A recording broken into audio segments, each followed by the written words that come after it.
Bom dia, senhores. Bem-vindos, então, ao Essencial Concursos, tá? Meu nome é Fernando. Vou dar aula de Direito Processual Penal para os senhores, tá? Matéria hoje, provas, tá?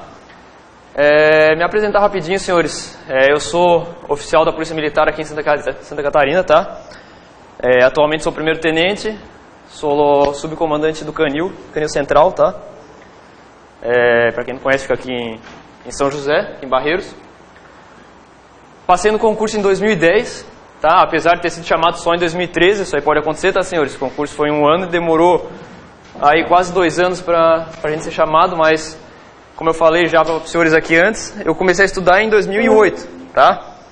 Em 2008 comecei a estudar, me formei em 2008, dezembro de 2008 ali, comecei a estudar para a OAB, já embarquei nos concursos, passei para Agente Penitenciário Federal em 2009, tá? Não sei se alguém aqui tem interesse, né, mas é um concurso legal também, tá? Concurso de DEPEN aí, deve estar para abrir também por agora. Fui agente penitenciário durante 3 anos e meio, até ser chamado para vir para cá. Só que nesse meio tempo, como eu falei para vocês, eu fiz várias outras provas, Ministério Público da União, Procurador de Estado, acabei passando em vários, mas como eu estava aguardando ser chamado aqui, acabei continuando lá no DEPEN, né? Eu estava servindo em Cascavel, trabalhei também em Porto Velho. Senhores, o que eu tenho para passar para vocês agora, antes de iniciar a aula, tá? É que, o concurso é determinação, tá? Estudem, não aliviem, não desistam. Às vezes o cara faz uma provinha ali, fui mal na prova, chega, vou chutar o balde, vou voltar para minha vida anterior. Não, continua ali, como eu já falei, a hora vai chegar, uma hora que vai ser no automático. Vocês vão estar fazendo prova e vão estar conseguindo passar em tudo que vocês estiverem fazendo, tá? Não desistem, foco, tá? Iniciando a aula aqui, vamos... Se tiver alguma dúvida, não entendi, beleza, levanta a mão. Se tiver alguma dúvida que, pode ser resolvida depois, tá? Aí, deixa seguir ali o raciocínio, aí na hora do intervalo, ou depois da aula, a gente discute um pouco, tá? Estou à disposição dos senhores, então, porque precisar aí depois da aula, tá? Para falar da matéria, de concurso, da vida de concurseiro, tá? Fui aí concurseiro, então, por 4 anos, tenho bastante... Já tive do lado de vocês aí, tenho bastante coisa para trocar de ideia aí, tá? No que precisar, então, eu estou à disposição, beleza? Vamos iniciar, então, senhores. Matéria provas. Começar, senhores, matéria provas. Importantíssima, tá? Cai em tudo que é concurso, tá? Todos os concursos têm uma questãozinha lá sobre provas, tá? Se vocês pegarem o Código de Processo Penal, vocês vão ver que é bastante coisa. É do artigo 155 até o 250. Só que é simples, tá? É simples. E justamente por esse fato de ser bastante coisa, o código está disciplinando bastante ali essa matéria, eles não fogem do que está no código, tá? Eles não vão buscar entendimento fora, tá? É basicamente aquilo que está no código, tá? Eu vou passar para vocês aqui, logicamente eu não vou ficar lendo artigo por artigo, senão a gente vai ficar 3 meses aqui para terminar tudo, tá? Eu vou passar ali as principais informações e de uma forma que a hora que vocês começarem a ler o código, vocês vão ver que tudo o que está ali foi tratado aqui, tá? Pelo menos os principais pontos ali, tá? Vou destacar também aquilo que mais cai em prova, tranquilo, para vocês ficarem atentos na hora que estiver lendo aí o código, dando aquela estudada, vocês já vão focar e falar assim, o professor falou isso, memorizem, tá? Vamos lá, senhores. Começar então com um conceitinho de prova, tá? Senhores, o que é prova? A prova... Ela é para quê? Ela serve para quê? Para demonstrar uma verdade, certo? No caso do processo penal, senhores, essa verdade é a verdade real. O que é essa verdade real? No processo civil, a gente trabalha com a verdade formal. É aquela verdade que está nos autos. É aquilo que as partes produziram e o juiz está adstrito aquilo ali. Ou seja, vai ser a verdade dos autos. Não necessariamente vai estar coadunando com aquela verdade que realmente aconteceu, com a realidade, tá? Então, no processo civil, as partes produzem as provas ali e o juiz analisa e ele vai ter que analisar, vai ter que decidir de acordo com aquilo que foi produzido, tá? No processo penal, não. É a verdade real, ou seja, a gente está trabalhando com direitos fundamentais do ser humano. A pessoa que está sofrendo ali o processo penal, ela está sofrendo o risco de ser presa, de ter a liberdade restringida, de ter a própria dignidade ofendida, tá? No caso, logicamente, de ser um inocente que tenha sido condenado, tá? Então, o princípio da verdade real, a verdade real é o quê? O juiz ele tem que buscar chegar o mais próximo daquilo que realmente aconteceu. Se não chegar naquilo que realmente aconteceu. Para quê? Por questão de justiça. Para realmente condenar aquele que é culpado e absolver aquele que é inocente, tá? Então, o processo penal tem que buscar a verdade real, lembrem disso, tá? Em razão disso, depois a gente vai ver também algumas circunstâncias ali. No processo civil, o juiz ele fica inerte, ele fica esperando as partes produzirem as provas. No processo penal, não. As partes elas vão produzir provas, mas o juiz, vendo que tem alguma dúvida, que tem uma prova que não foi juntada pelas partes, ele pode, de ofício, mandar juntar, mandar chamar uma testemunha para ele ouvir. Ou seja, o juiz ele pode produzir prova de ofício, tá? Por quê? Em razão da verdade real, ele tem que chegar o mais próximo da realidade possível, daquilo que realmente aconteceu por questão de justiça, tá? Para, no caso de ele condenar realmente alguém que é culpado, tá? Senhores, só que essa verdade, então, como eu estou falando, essa verdade é relativa. Por quê? Eu consigo reproduzir, eu consigo provar com base nas provas que estão comigo ali o que realmente aconteceu? Né? Às vezes sim, às vezes não, só que a gente vai ter uma certeza absoluta que eu estou com a verdade ali, com a realidade que aconteceu ali, nos fatos? Não, a gente sempre vai ter essa dúvida. Então, a verdade do processo ali é uma verdade relativa, tá? Uma verdade relativa. Então, para que serve a prova? A prova é tudo aquilo, então, que contribui no convencimento do jogador. Contribui no convencimento do juiz para tentar convencer ele que aquilo ali está demonstrando a proximidade da realidade, tá? Senhores, esse é o conceito amplo do princípio do conceito de prova, tá? Tudo aquilo que pode influenciar no convencimento do juiz, tranquilo? Só que aqui a gente já tem o primeiro problema. Algumas provas, senhores, passaram a utilizar o conceito técnico, tá? Senhores, mais de 90% das provas, sentido amplo ali, matou. Tá? Só que algumas provas estão utilizando o conceito técnico. Tá? E o que seria esse conceito técnico? Ali, ó, o conceito técnico, ó, elemento de convicção produzido sob o crivo do contraditório para a defesa. Tá? Para situar os senhores, tá? Quando a gente fala em provas, a gente está falando dentro do processo. Tá? Dentro do processo. Esqueçam aquilo que foi produzido na investigação policial, aquilo que foi produzido pelo delegado. Tá? Lá no inquérito policial, lá na investigação policial, a gente só tem, tudo que é produzido ali são elementos de informação. Não são provas ainda. Por quê? Para ser realmente prova, tem que ter passado pelo contraditório pela defesa. Tá? E então vai se tornar prova, aqueles elementos de informação vão se tornar prova na ação penal, depois que passar pelo contraditório pela defesa. Tá? Então, tenham isso na mente. A prova só é prova, aqueles elementos só são prova depois de passar pelo contraditório e pela ampla defesa. Tá? Cuja finalidade é influenciar no convencimento do juiz. Então, senhores, o conceito técnico de prova é todos os elementos de convicção que passaram pelo crivo do contraditório pela defesa, que daí passaram realmente a ser prova no processo penal. Tranquilo? Senhores, então, como eu falei, ó, contraditório pela defesa basicamente é na ação penal. Depois a gente vai ver que tem algumas provas que elas realmente são produzidas durante o inquérito policial, que aí já podem ser chamadas de prova. Tá? A gente vai ver isso aí mais pra frente. Só que a regra é que durante o inquérito policial são produzidos elementos de informação. Tá? Elementos de informação que vão servir para o Ministério Público para ter uma justa causa para o Ministério Público entrar com a denúncia. Tá? Só que esses elementos de informação eles vão ter que ser repetidos lá na ação penal para se tornarem efetivamente provas. Tranquilo? No caso do inquérito policial ali, está dizendo que ele é inquisitório.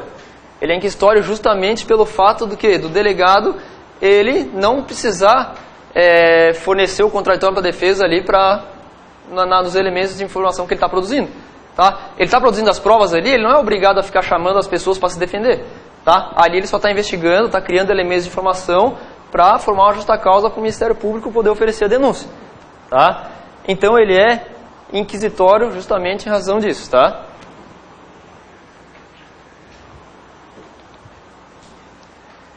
Vamos tratar um pouco aí dos princípios da prova, então.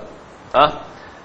Então, como eu falei, o contraditório pela defesa, bastante importante, porque, como eu falei, para se tornar prova, necessariamente tem que passar pelo contraditório pela ampla defesa. E o que é isso, senhores? A ampla defesa ali, a amplitude do direito das partes de oferecer argumentos e demonstrá-los. Senhores, a ampla defesa é como se fosse o todo.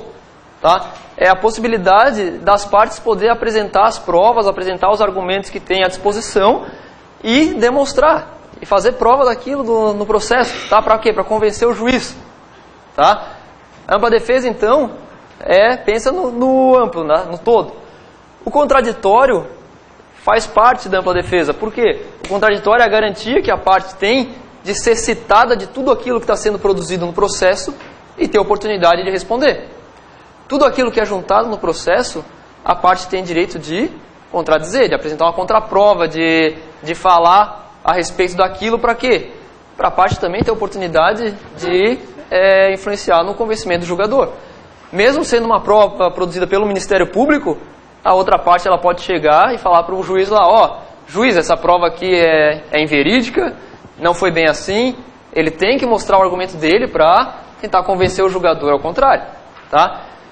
Então o contraditório é basicamente isso, é a garantia que as partes têm, no caso do processo penal que o réu tem, de poder ser citado, intimado de tudo aquilo que é produzido e poder oferecer a sua contrapartida ali, a sua argumentação. Tá? Princípio da verdade real. Então, como eu já falei, processo penal baseado na verdade real, tem que chegar o mais próximo da realidade possível para evitar injustiças. Tá?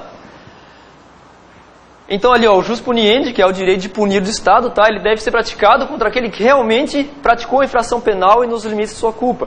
Então a verdade real busca exatamente isso. Se for para condenar alguém, condenar aquela pessoa que realmente praticou o crime, não acabar condenando o inocente. Tá? Ampla liberdade probatória, senhores. Com relação ao princípio da verdade real, baseado no princípio da verdade real, as partes elas têm ampla liberdade de produzir provas. Então a gente vai ver depois que as provas elas podem ser nominadas ou inominadas. O que é isso? Nominadas são aquelas que estão previstas no Código de Processo Penal. Só que as partes também podem produzir provas que não estão ali no Código de Processo Penal. Mesmo o Código de Processo Penal não trazendo alguns tipos de prova, todos os tipos de prova, as partes elas podem produzir provas que nem estão ali. Tá? Um exemplo, o reconhecimento fotográfico. Aquela situação que a pessoa vai até uma delegacia ou até o próprio juiz e vai reconhecer alguém, vai reconhecer uma testemunha, vai reconhecer o réu. Só que esse reconhecimento fotográfico é aquele que é colocado um mosaico com várias fotos ali de diversas pessoas e a pessoa vai tentar identificar ali, ó, essa pessoa é testemunha do fato porque eu vi ela lá. Ou senão, foi esse aqui que praticou o crime. Isso aí é o quê? É o reconhecimento fotográfico. Está previsto no Código de Processo Penal? Não está. Pode ser usado? Pode. Tá? Pode. Por quê? Em razão da ampla liberdade probatória para buscar a verdade real. Tá? Só a gente vai falar mais ali na hora que a gente vai falando das provas nominadas e inominadas, tá? Já falei aqui, ó, a exclusão dos limites artificiais da verdade formal. Então, tem que diferenciar. A verdade formal é aquela verdade produzida nos autos. Isso aí, processo civil. Tá? Processo penal, verdade real. Tá? Não basta aquilo que está nos autos se o juiz não está convencido que aquela é a realidade dos fatos. Tá? Se ele não tiver convencido que aquilo ali foi o que realmente aconteceu, ele vai poder produzir provas. Ele vai, vamos juntar um documento. O juiz teve ciência que tem um documento lá que não foi juntado por nenhuma das partes e que pode ter relevância no processo. Então, vamos juntar lá. Vamos chamar aquela testemunha que foi referida por alguém em depoimento, para a gente ouvir ela, para ver se ela tem alguma coisa diferente para dizer. Tá? Por fim, ali, como a gente já falou, a possibilidade do juiz produzir provas de ofício. Tá? Então tá lá, senhores, ó, terceiro princípio, liberdade probatória, que a gente já está falando, ela tem relação direta com a verdade real. Ela está prevista lá no artigo 332 do Código de Processo Civil. O que diz lá o Código de Processo Civil? Ó, todos os meios legais, bem como os moralmente legítimos, ainda que não especificados no Código, são hábeis para provar a verdade dos fatos em que se funda a ação ou a defesa. Tá? por analogia, como não tem nada no Código de Processo Penal falando sobre essa questão, por analogia a gente vai lá buscar no CPC e traz para o processo penal. Tá? Então, ó, tem relação direta com a verdade real, a gente pode utilizar de todos os meios de provas que a gente puder para buscar a verdade real, para buscar a realidade do que realmente aconteceu lá. Tá? Possibilidade de provas nominadas, como eu falei, não precisa necessariamente ser provas que já estão nominadas ali no CPP, no Código de Processo Penal. Pode buscar provas que não estão ali, desde que não sejam ilícitas. Senhores, ampla liberdade probatória, pode buscar provas, pode produzir provas que não estão no Código de Processo Penal. Qualquer tipo de prova, desde que não seja ilícita. Tá? A gente vai estudar bastante a questão das provas ilícitas, por quê? Porque cai muito, tá? E é muito importante a gente saber as nuances ali das provas ilícitas, tá? Mas tenham isso bem, bem mentalizado, tá? Princípio da ampla liberdade probatória. Pode produzir qualquer prova, mesmo que não esteja previsto no código, porém não pode ser ilícito. A única exceção são as provas ilícitas, tá? Existem algumas circunstâncias ali, algumas situaçõezinhas no código, que para provar determinadas situações, vocês obrigatoriamente vão ter que usar um determinado tipo de prova, tá? Mas são umas exceções que a gente vai ver depois, tá? Senhores, princípio da audiência contraditória. Tudo aquilo que foi produzido no processo, a outra parte tem o direito do contraditório, tá? Então tá ali, ó, toda a produção de prova deve passar pelo contraditório. É o direito da parte conhecer aquilo que está sendo produzido e poder influenciar no julgamento, poder influenciar na decisão do juiz, poder apresentar os argumentos dela para influenciar a decisão do juiz, tá? E o escopo de manter a igualdade entre as partes. Pô, tem uma parte lá que está produzindo inúmeras provas e a outra está ali quietinha. No processo penal é mais ou menos isso. Por quê? Porque o Ministério Público, que é o acusador, ele que tem que provar que a pessoa praticou o delito, ele que tem que provar a autoria do crime e a materialidade, a prova de que aconteceu o delito e quem foi o autor. O réu, ele fica ali só se defendendo, só aguardando, tá? Então, garantir a igualdade. Tudo aquilo que o Ministério Público está produzindo de prova, o réu, ele vai lá e vai rebater. Ó, não é bem assim, isso aí não é... eu não estava lá, é falso, eu tenho um álibi, tá? Ele vai poder apresentar as suas versões do fato ali para rebater e poder convencer o juízo do contrário, tá? Daquilo que está sendo produzido. Princípio da aquisição ou da comunhão das provas. Senhores, esse princípio cai bastante também, tá? Aquisição ou comunhão das provas. Só fiquem ligados, senhores, que quando tem dois nomezinhos assim, é porque pode cair nas provas de um modo ou de outro, tá? Então tem várias provas que caem lá, segundo o princípio da aquisição, tal. Ou segundo o princípio da comunhão das provas, é assim, assado, tá? Prestem atenção, não confundam, tá? Senhores, toda a prova que é produzida no processo, a partir do momento que ela é juntada ao processo, ela não é mais da parte que a produziu. Ela passa a ser do processo, ela passa a ser de todos, tá? Então, uma prova que o Ministério Público produziu, dependendo ali, o réu pode pegar e falar assim, ó, pô, o Ministério Público, essa prova que o Ministério Público juntou é favorável a mim, vou usar. Do mesmo modo, o réu juntou uma prova lá que o Ministério Público olhou e falou assim, ah, essa prova aqui serve para minha acusação, vou usar. Então a prova, a partir do momento que ela entra no processo, ela não tem mais aquela identidade subjetiva, tá? Ela não é mais da parte, ela passa a ser de todos, tá? Comunhão das provas, as provas que são colocadas no processo passam a ser de direito de todos os envolvidos, tá? Nesse caso eu posso dizer também que ela além de ser um processo, ela pode ter uma outra finalidade com outro processo, interprocessos, dependendo daquela de alguns requisitos. Tá, já vamos falar, quando a gente falar, tá falando de prova emprestada, por exemplo, de poder pegar uma prova e utilizar em outro processo. Tá, a gente vai ver isso daqui a pouquinho, tá? Beleza? Vamos lá. Senhores, princípio da não autoincriminação. Muito importante, muito utilizado, muito reclamado pela população aí, tá? Em relação ao crime na direção, tá? Dirigir sobre... depois de beber, tá? Enfim. O que diz esse princípio da não autoincriminação? Ninguém é obrigado a produzir prova contra si mesmo, tá? Ninguém é obrigado a produzir prova contra si mesmo. Então, o que envolve esse direito? Esse princípio? Direito ao silêncio, Então, senhores, por mais que o interrogatório do réu seja uma situação hoje considerada como um meio de defesa, por quê? Porque o réu ele é chamado lá para ser interrogado, ele vai apresentar os argumentos dele. Então é um meio de defesa do réu também. Porém, se ele considerar que aquilo que ele vai falar pode ser utilizado contra ele, seja prejudicial a ele, ele pode ficar em silêncio. Tá? Ele não é obrigado a produzir provas contra ele mesmo. Do mesmo modo, ele tem o direito de não fornecer materiais para exames. Então, o bafômetro é obrigado a fazer o exame de bafômetro? Não é obrigado.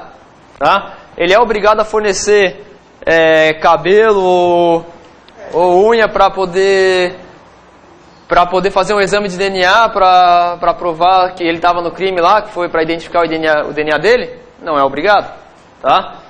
Mas se ele se recusar o bafômetro, mesmo assim ele também se encaixa em 165 daí onde ele vai ter quase as mesmas penalidades. Tá, mas aí é infração administrativa.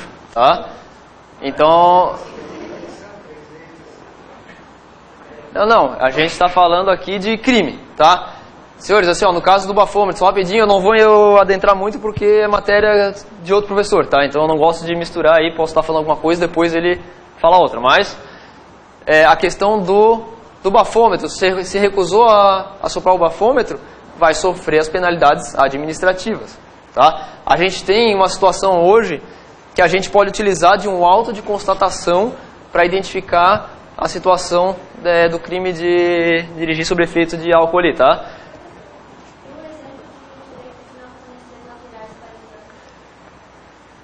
Então, o bafômetro, por exemplo, assim, ó, eu estou vendo que eu parei no trânsito, no caso aqui está sendo perguntado, então, sobre exemplos de não fornecer materiais para exames, tá? No caso do crime de direção sobre efeito de álcool, tá? Parou, solicitou o bafômetro, a pessoa é obrigada a produzir prova contra ela mesma? Não, tá? Foi identificado um DNA lá no fato criminoso. Eu vou, aquele ali é um suspeito, solicita para ele um fio de cabelo, alguma coisa que a gente possa identificar o DNA dele para ver se bate. Ele é obrigado a fornecer o DNA dele? Não é? Tá? Nenhuma situação. Exame grafotécnico, é aquela situação assim, ó, a gente tem um documento e a gente precisa provar quem que fez aquele documento. Chama o réu e manda ele escrever algumas frases ali para a gente bater uma com a outra para identificar se foi ele que produziu aquele documento. Ele é obrigado a ir lá e produzir aquele documento? Não é obrigado, tá? Não é obrigado, tá? O réu não é obrigado a produzir prova contra ele mesmo, tá? Em nenhuma situação. Tá? O Ministério Público tem todo o encargo de correr atrás de prova para mostrar que aquela determinada pessoa é autora do crime, tá? Mas a pessoa ela tem o direito de não fornecer nada para que possa prejudicar ela, tá? Vamos lá. Senhores, princípio da concentração. Em regra, todas as provas elas devem ser produzidas em audiência e em uma única audiência. Ou, se não for possível em uma única audiência, no menor número de audiências possíveis, tá? Tem que concentrar a produção de provas, tá? Concentrar a produção de provas. O princípio da identidade física do juiz. O juiz que presidiu a instrução deve ser o mesmo que irá julgar. Em regra, aquele juiz que que estava presente na produção das provas, ali, ó, que teve contato com aquilo que a testemunha falou, com o interrogatório do réu, com aquilo que a própria vítima falou, tá? Com as perícias. Aquele juiz que teve o contato direto, que participou ali da produção das provas, ele, em tese, é quem deveria julgar. Tá? Por quê? Porque ele participou, ele conhece aquilo tudo que foi produzido no processo. Tá? Então a regra é essa. No entanto, a gente tem algumas exceções aí que a própria lei autoriza. Tá? Licença, afastamento, promoção, aposentadoria. Então tem algumas situações que não tem o que fazer. Tá? Não tem o que fazer. O juiz ele vai acabar sendo substituído. Tá? Vai ter um substituto ali para fazer o julgamento da causa. Alguma dúvida sobre princípios? Tranquilo, né? Senhores, vamos entrar aí no sistema de valoração das provas. Valoração das provas é aquilo que o juiz vai poder levar em consideração na hora que ele estiver analisando as provas, tá? Galera, a gente tem aqui uma situação que chama teoria do pêndulo, tá? Isso aí vai facilitar vocês na memorização desses sistemas de valoração da prova. Tá? O que é o pêndulo? Então, o pêndulo a gente tem lá. Tá? Onde é que está aqui? Então tem lá, ó, o pêndulo está aqui. A hora que soltou ele aqui, ele vem e vem parar desse lado aqui, certo? Depois ele retorna. Tá? Por que eu estou falando? Por que eu estou dando esse exemplo aqui, senhores? Isso aqui se chama teoria do pêndulo, tá?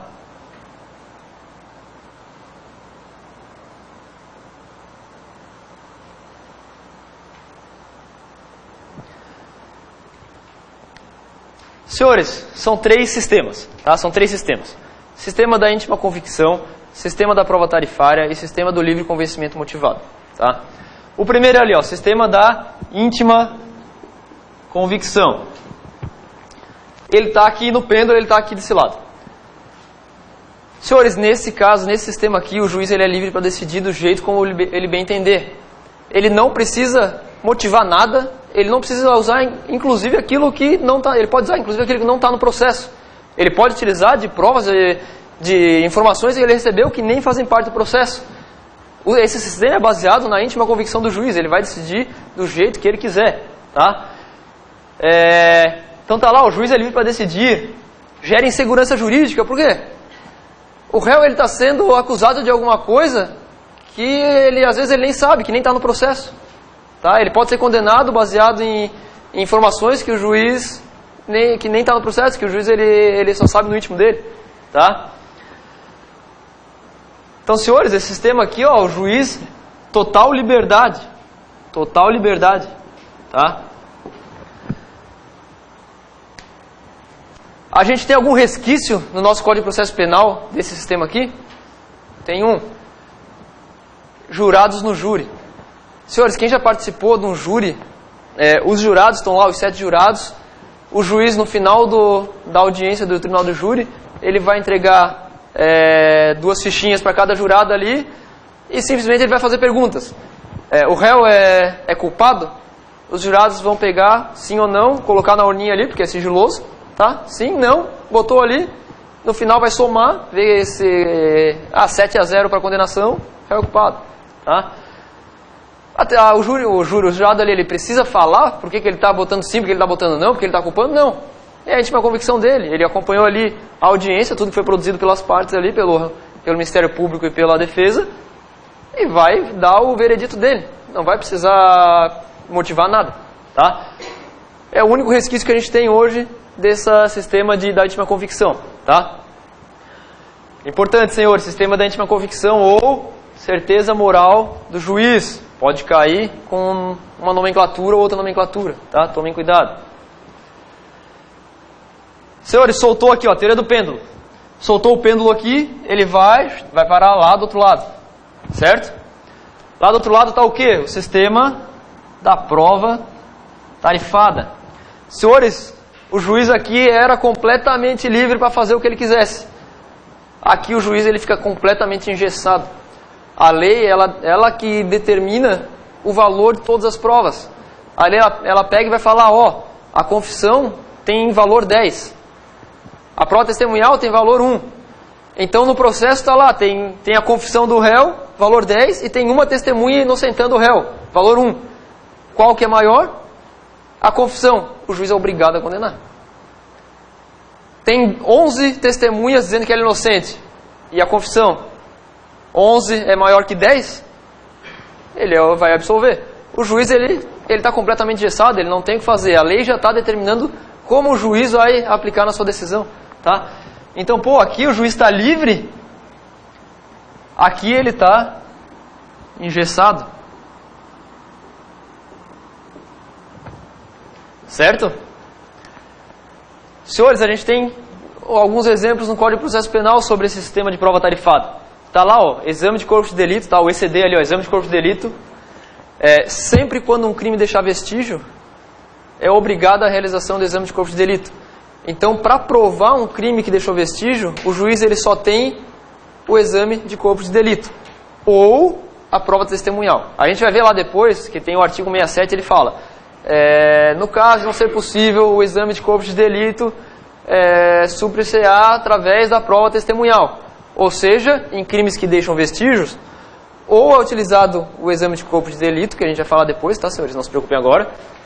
Se não for possível o exame de corpo de delito, prova testemunhal. Não tem o exame de corpo de delito, não tem prova testemunhal, não tem como provar crime que deixa vestígio. Tá certo?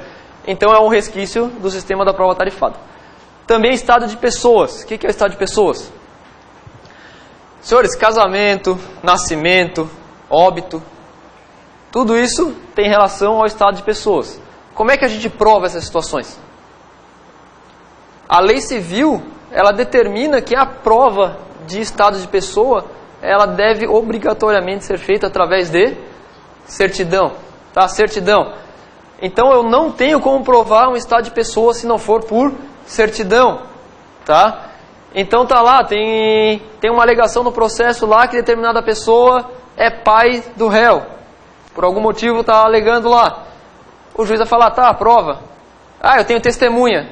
Não. Vai ter que apresentar lá a certidão de nascimento para fazer prova disso. Tá? Não tem como, estado de pessoa não tem como provar de outra forma. Tá certo, senhores? A lei civil ela determina como deve ser feita a prova do estado de pessoa. Então, nesse caso também, ó, o sistema da prova tarifada, a lei já determina, ó, estado de pessoa tem que ser essa prova, tem que ser a certidão. Não tem outra forma. Mas o tá? sistema de prova tarifada não tem que indicar valor, prova valorável, que faz essa prova vale mais que essa, seria isso? Então, não. Pode ser a valoração, mas também a lei ela já está, no sistema da prova tarifada, já está determinando como é que tem que ser feita aquela prova. Ou seja, eu não tenho como provar um estado de pessoa de outra forma. A lei está dizendo ou é assim ou não é. Ou eu provo desse jeito. Não. Aí, isso. No nosso a gente não tem valor de provas. Todas as nossas provas no processo penal têm valor relativo. Eu vou falar depois disso. Tá? Todas elas têm o mesmo valor. Tanto é que o juiz ele pode pegar uma prova e afastar e usar outra prova para sua decisão. Tá? Só que no caso aí um resquício que a gente tem é isso aí, porque a lei ela determina como tem que ser feita essa prova. Se não for daquele jeito, não tem como provar. Tá? E como é que é? São exceções do princípio da ampla liberdade probatória, tá? A gente vai falar daqui a pouquinho sobre isso, tá? Não, tem mais, tá? Depois eu vou passar ali só sobre exceção da liberdade probatória. Tranquilo? Galera, olha só. Então tá lá o pêndulo, o juiz completamente livre para fazer o que ele quiser. Veio o juiz completamente engessado. Voltou, a hora que ele volta, a gente chega no meio termo aqui, ó. Sistema do livre convencimento motivado. Senhores, sistema do livre convencimento motivado é o nosso sistema, é o sistema que é adotado pela Constituição Federal e pelo Código de Processo Penal, tá? Aqui, senhores, o juiz, ele está livre para decidir conforme a sua convicção, desde que motive, tá? Ele tem que motivar todas as suas decisões do processo, tá? Ele pode pegar, por exemplo, um exame de corpo de delito e afastar e usar uma prova testemunhal para julgar. Ele pode fazer isso, desde que ele motive o porquê que ele está afastando o exame de corpo de delito, porquê que ele está afastando aquela perícia e porquê que ele está utilizando aquela testemunha. Tá? Ele está usando a sua própria convicção, porém baseando naquilo que está nos autos. Tá? Lembrem bem, senhores, esse sistema do livre convencimento motivado cai muito, tá, senhores? Cai muito. A gente vai ver ali, inclusive, algumas questõezinhas sobre isso. Lembrem, o juiz ele sempre tem que motivar, toda e qualquer decisão dele dentro do processo tem que ser motivada, tá? E as decisões dele definitivas, então uma condenação, ele é obrigado a motivar tudo que ele está fazendo. Todas as provas que ele está utilizando, todas as provas que ele está afastando, ele tem que motivar o porquê que ele está afastando, porquê que ele está utilizando aquela prova para condenar, ou porquê que ele está utilizando determinada prova para absolver o réu. Tá? Ele tem que dizer o porquê que ele está fazendo tudo isso. Olha lá, senhores, as provas têm o mesmo valor, então valor relativo, lembrem bem, senhores, todas as provas no nosso processo penal têm valor relativo. Ou seja, cabe prova em contrário, tá? Cabe prova em contrário, nenhuma prova ali é absoluta, tá? e o juiz não está adstrito às provas, tá? Como eu já falei, ele não está adstrito a uma prova, ou seja, foi feita uma perícia num corpo de delito, tá? Foi feita a perícia no corpo de delito, pô, a perícia foi completa ali, ó, tá falando tudo certinho, como é que aconteceu, a materialidade do crime, talvez até quem seja o autor. Só que o juiz, ele é obrigado a utilizar essa prova? Ah, só porque está uma perícia completa ali, ele é obrigado a chegar lá e falar assim, não, eu vou condenar o réu? Não, se tiver outras provas convencendo o juiz de que, do contrário do que foi feito na perícia, ele pode afastar a perícia e seguir as outras provas, desde que de forma motivada, tá? Desde que de forma motivada. Tranquilo aí? Senhores, importante também, ó, sistema do livre convencimento motivado ou da persuasão racional, tá? Também pode ser utilizado ou de uma forma ou de outra, tá? Cai bastante em prova isso aqui, tá, senhores? Então, fiquem ligados. Falou em persuasão racional, tá falando sobre o sistema do livre convencimento motivado, tá? Acabei de lembrar uma coisinha que eu acabei não falando no início lá sobre conceito de prova. Eu falei lá que tem o conceito amplo e o conceito técnico, certo? Ah, professor, quando é que eu vou saber que a prova está pedindo o conceito amplo ou o conceito técnico? Senhores, geralmente, ou na maior parte das vezes, sempre quando a prova está querendo o conceito técnico, que é aquele que fala sobre o contraditório para a defesa, ele vai estar... Quer ver? Vamos voltar lá. Ele vai estar falando sobre elementos de convicção, tá? Ele vai estar falando sobre elementos de convicção. Senhores, quando eu destaco algumas palavras ali nos slides, é porque essas palavras elas são importantes ou porque aquele tema cai muito, tá? Cai muito. No caso ali, então, ó, quando é que eu vou conseguir identificar se a prova está me querendo conceito amplo ou conceito técnico? Se a prova estiver falando em elementos de convicção ou elementos de informação, ele está falando sobre o conceito técnico. E aí tem que cuidar, porque daí a prova vai ser aquela já submetida ao contraditório para a defesa, certo? Tranquilo? Vamos voltar lá. Senhores, só vamos fazer uma diferenciaçãozinha aqui entre esses sistemas de valoração da prova com os sistemas processuais penais. Cuidado para não confundir, tá? Cuidado para não confundir. A gente tem dois sistemas processuais penais, o inquisitivo e o acusatório. Eu já falei um pouco aqui do inquisitivo, que é um sistema utilizado no inquérito policial. No inquisitivo existe a concentração de poderes ali então, tá? É uma pessoa só tá atuando no processo. No caso ali, no caso do processo penal, esse sistema inquisitivo é no inquérito policial. O delegado ele está ali determinando tudo que vai ser feito, certo? Não há contraditório para a defesa. Então, a autoridade policial não é obrigada a ficar chamando a parte para apresentar sua defesa em tudo aquilo que é produzido durante o inquérito policial. Desequilíbrio entre as partes, justamente em razão disso, tá? Uma parte ela está ali vendo tudo que está sendo produzido, às vezes contra ela, mas até aí ela está inerte, ela não pode fazer nada, tá? Sigilo, senhores, no sistema inquisitivo existe o sigilo, tá? Tudo aquilo que é produzido é sigiloso, não tem publicidade daquilo, tá? O inquérito policial é sigiloso, tá? Do outro lado, o sistema acusatório, senhor. O sistema acusatório é o sistema que a gente utiliza, sistema utilizado no nosso processo, tá? Separação dos poderes, ou seja, tem uma autoridade com poder de acusar, uma para defender e uma para julgar, tá?